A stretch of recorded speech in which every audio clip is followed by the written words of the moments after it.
Chapter 3. A Pearl Worth 10 Million. Night fell. I went to bed. I slept pretty poorly.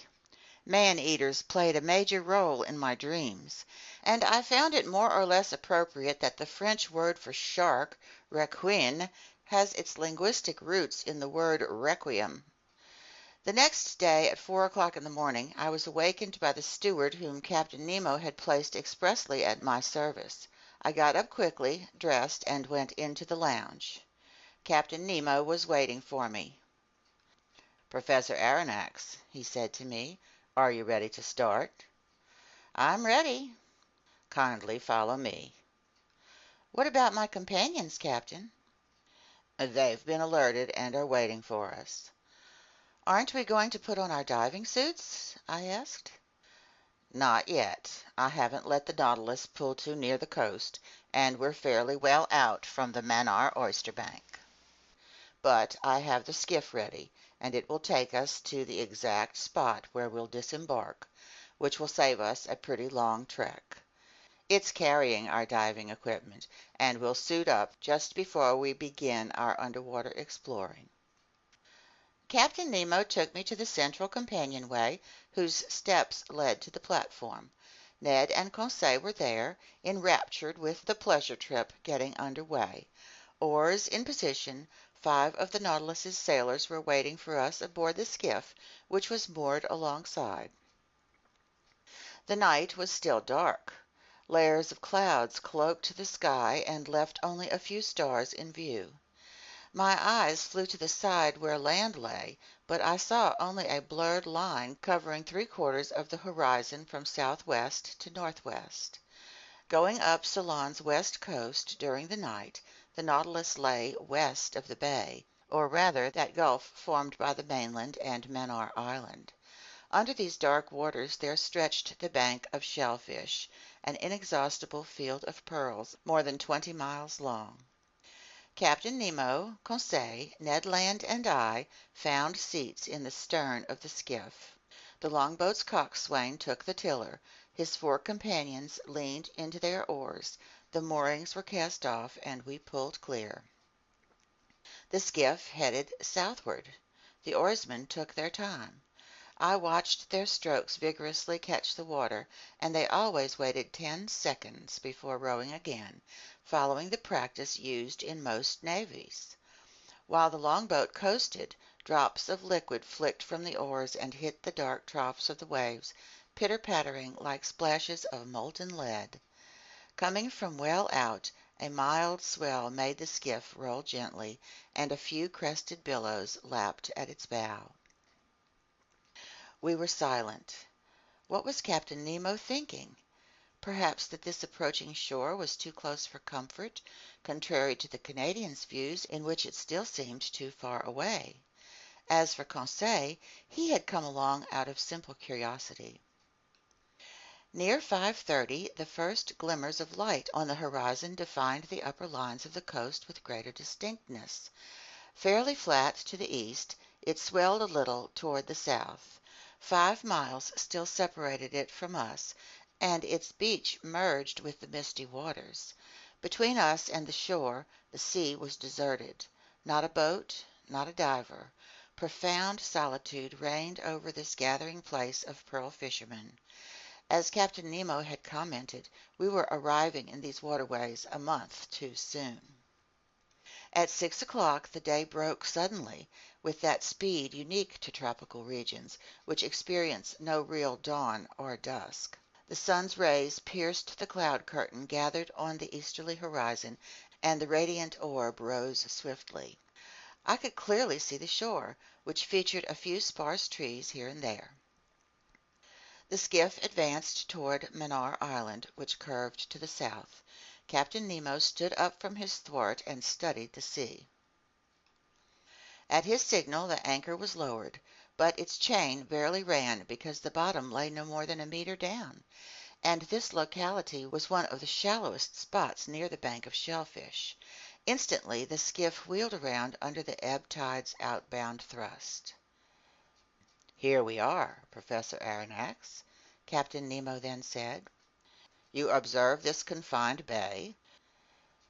A month from now, in this very place, the numerous fishing boats of the harvesters will gather, and these are the waters their divers will ransack so daringly. This bay is felicitously laid out for their type of fishing. It's sheltered from the strongest winds, and the sea is never very turbulent here. Highly favorable conditions for diving work. Now let's put on our underwater suits, and we'll begin our stroll. I didn't reply, and while staring at these suspicious waves, I began to put on my heavy aquatic clothes, helped by the longboat's sailors. Captain Nemo and my two companions suited up as well. None of the Nautilus's men were to go with us on this new excursion. Soon we were imprisoned up to the neck in india-rubber clothing, and straps fastened the air devices onto our backs.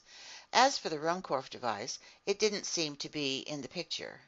Before inserting my head into its copper capsule, I commented on this to the captain. "Our lighting equipment would be useless to us," the captain answered me. "We won't be going very deep, and the sun's rays will be sufficient to light our way. Besides, it's unwise to carry electric lanterns under these waves. Their brightness might unexpectedly attract certain dangerous occupants of these waterways." As Captain Nemo pronounced these words, I turned to Conseil and Ned Land, but my two friends had already encased their craniums in their metal headgear, and they could neither hear nor reply. I had one question left to address to Captain Nemo. "What about our weapons?" I asked him. "Our rifles?" "Rifles? What for? Don't your mountaineers attack bears dagger in hand? And isn't steel surer than lead? Here's a sturdy blade. Slip it under your belt, and let's be off." I stared at my companions. They were armed in the same fashion, and Ned Land was also brandishing an enormous harpoon he had stowed in the skiff before leaving the Nautilus. Then, following the captain's example, I let myself be crowned with my heavy copper sphere, and our air tanks immediately went into action. An instant later the longboat's sailors helped us overboard one after the other, and we set foot on level sand in 1.5 meters of water. Captain Nemo gave us a hand signal. We followed him down a gentle slope and disappeared under the waves. There the obsessive fears in my brain left me. I became surprisingly calm again. The ease with which I could move increased my confidence, and the many strange sights captivated my imagination. The sun was already sending sufficient light under these waves. The tiniest objects remained visible. After 10 minutes of walking, we were in 5 meters of water, and the terrain had become almost flat. Like a covey of snipe over a marsh, there rose underfoot schools of unusual fish from the genus Monopterus, whose members have no fin but their tail. I recognized the Javanese eel, a genuine 8-decimeter serpent with a bluish-gray belly, which, without the gold lines over its flanks, could easily be confused with the conger eel. From the butterfish genus, whose oval bodies are very flat, I observed several adorned in brilliant colors and sporting a dorsal fin like a sickle, edible fish that, when dried and marinated, make an excellent dish known by the name carawade. Then some sea poachers, fish belonging to the genus Aspidophorides, whose bodies are covered with scaly armor divided into 8 lengthwise sections. Meanwhile, as the sun got progressively higher, it lit up the watery mass more and more. The seafloor changed little by little. Its fine-grained sand was followed by a genuine causeway of smooth crags covered by a carpet of mollusks and zoophytes. Among other specimens in these two branches, I noted some window-pane oysters with thin valves of unequal size, a type of ostracod unique to the Red Sea and the Indian Ocean, then orange-hued lucina with circular shells, all shaped auger shells, some of those Persian murex snails that supply the Nautilus with such wonderful dye, spiky periwinkles 15 centimeters long that rose under the waves like hands ready to grab you, turban snails with shells made of horn and bristling all over with spines, lamp shells, edible duck clams that feed the Hindu marketplace, subtly luminous jellyfish of the species Pelagia panopyra, and finally some wonderful Oculina flabelliforma, magnificent sea fans that fashion one of the most luxuriant tree forms in this ocean. In the midst of this moving vegetation, under arbors of water plants, there raced legions of clumsy articulates, in particular some fanged frog crabs whose carapaces form a slightly rounded triangle, robber crabs exclusive to these waterways, and horrible parthenope crabs whose appearance was repulsive to the eye. One animal no less hideous, which I encountered several times, was the enormous crab that Mr. Darwin observed, to which nature has given the instinct and requisite strength to eat cocoanuts. It scrambles up trees on the beach and sends the cocoanuts tumbling. They fracture in their fall and are opened by its powerful pincers. Here, under these clear waves, this crab races around with matchless agility, while green turtles from the species frequenting the Malabar coast moved sluggishly among the crumbling rocks. Near 7 o'clock we finally surveyed the bank of shellfish, where pearl oysters reproduce by the millions. These valuable mollusks stick to rocks where they're strongly attached by a mass of brown filaments that forbids their moving about. In this respect oysters are inferior even to mussels, to whom nature has not denied all talent for locomotion. The shellfish Meleagrina, that womb for pearls where valves are nearly equal in size, has the shape of a round shell with thick walls and a very rough exterior. Some of these shells were furrowed with flaky greenish bands that radiated down from the top. These were the young oysters. The others had rugged, black surfaces, measured up to 15 centimeters in width, and were 10 or more years old. Captain Nemo pointed to this prodigious heap of shellfish, and I saw that these mines were genuinely inexhaustible, since nature's creative powers are greater than man's destructive instincts. True to those instincts, Ned Land greedily stuffed the finest of these mollusks into a net he carried at his side. But we couldn't stop. We had to follow the captain, who was headed down trails seemingly known only to himself. The seafloor rose noticeably, and when I lifted my arms, sometimes they would pass above the surface of the sea.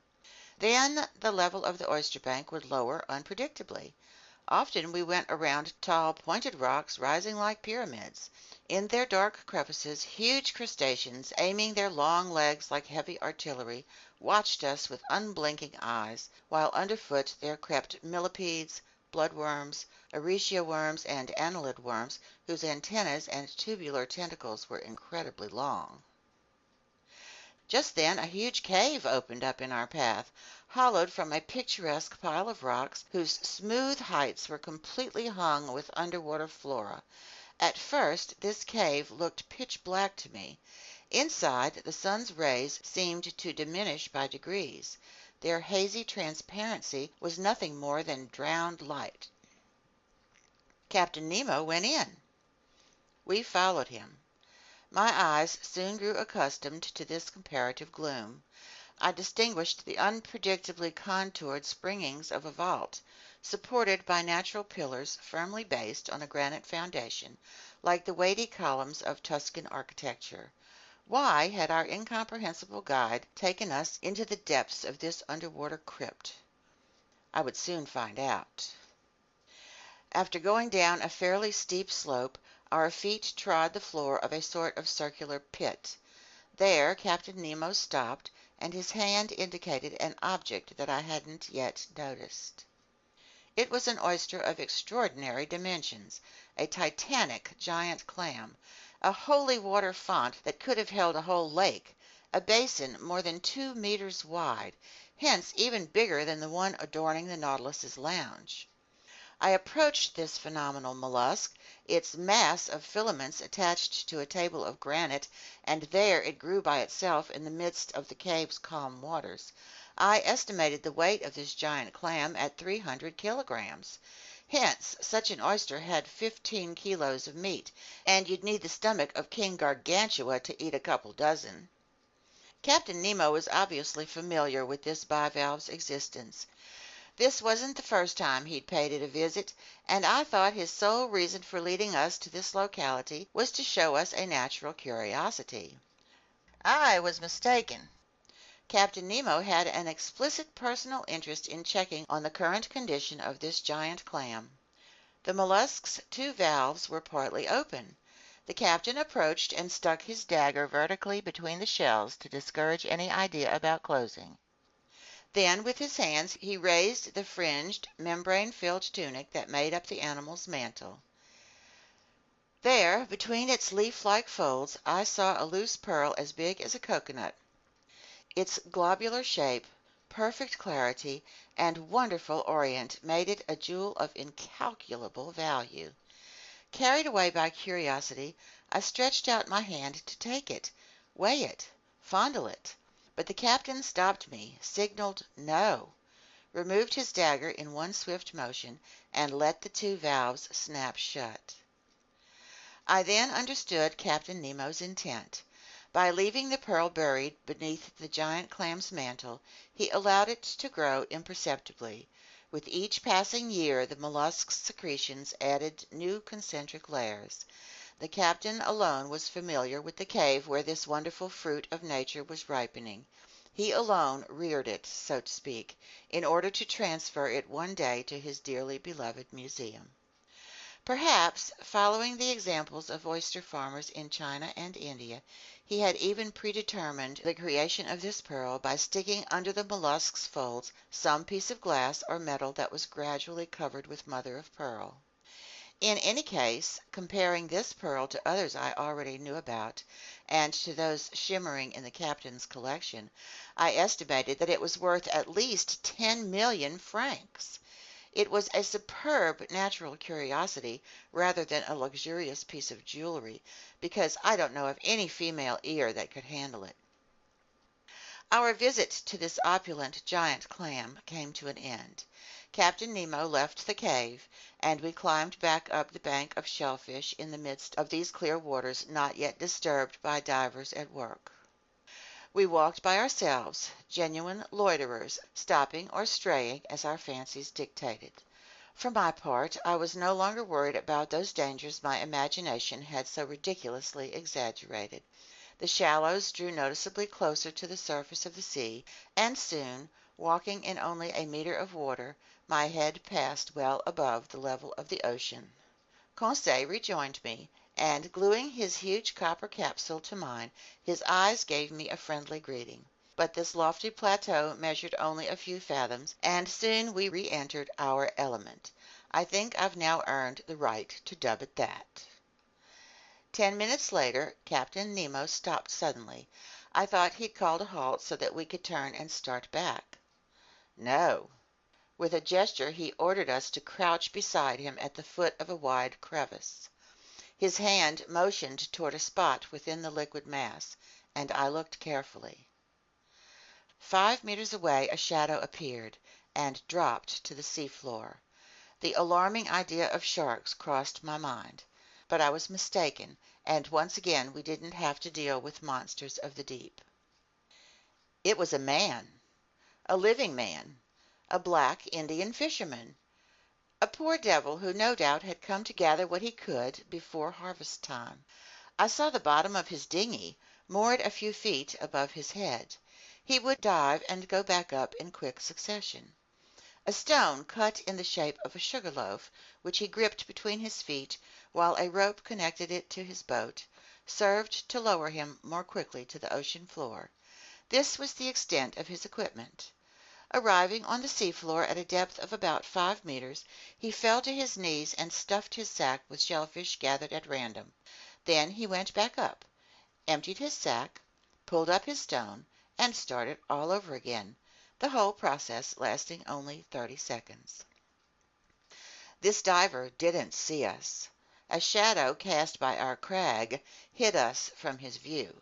And besides, how could this poor Indian ever have guessed that human beings, creatures like himself, were near him under the waters, eavesdropping on his movements, not missing a single detail of his fishing?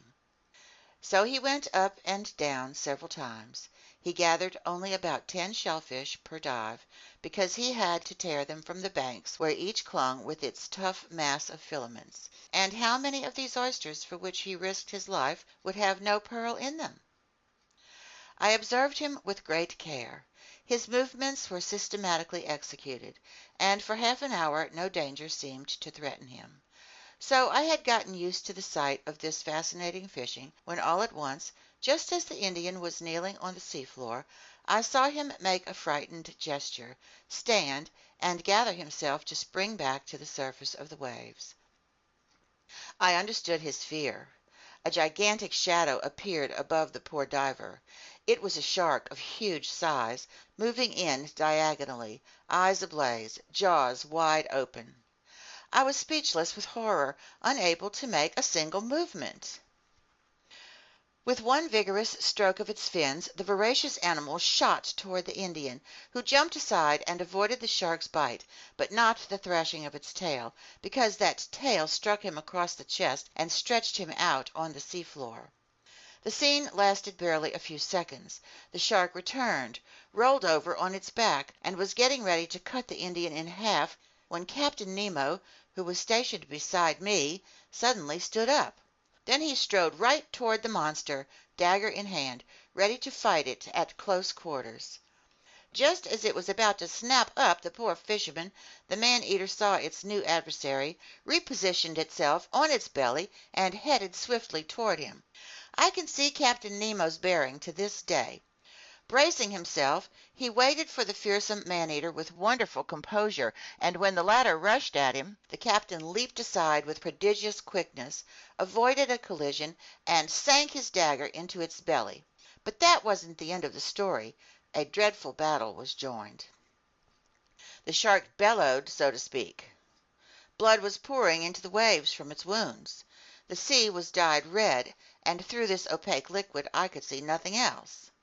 Nothing else until the moment when, through a rift in the clouds, I saw the daring captain clinging to one of the animal's fins, fighting the monster at close quarters, belaboring his enemy's belly with stabs of the dagger, yet unable to deliver the deciding thrust.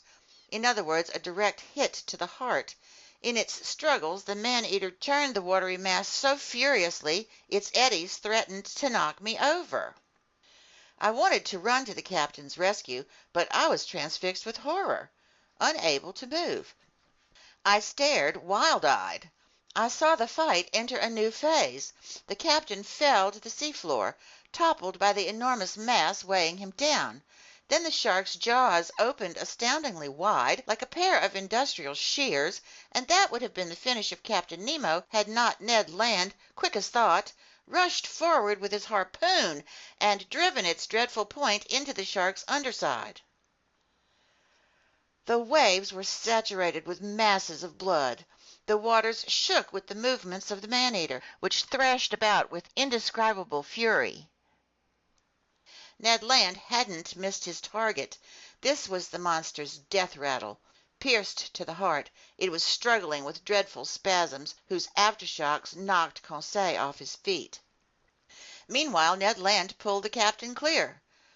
Uninjured, the latter stood up, went right to the Indian, quickly cut the rope binding the man to his stone, took the fellow in his arms, and with a vigorous kick of the heel, rose to the surface of the sea. The three of us followed him, and a few moments later, miraculously safe, we reached the fisherman's longboat.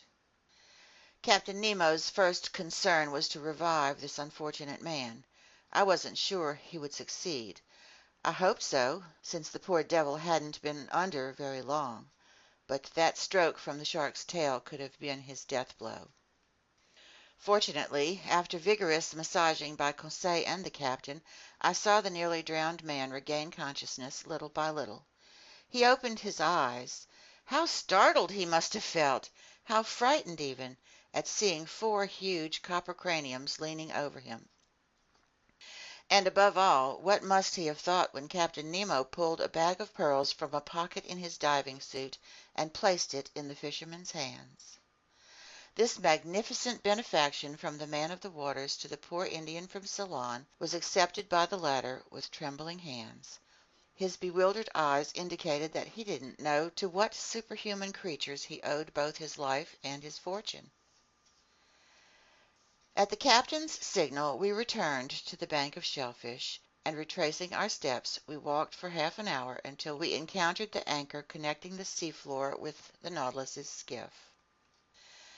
Back on board, the sailors helped divest us of our heavy copper carapaces. Captain Nemo's first words were spoken to the Canadian. "Thank you, Mr. Land," he told him.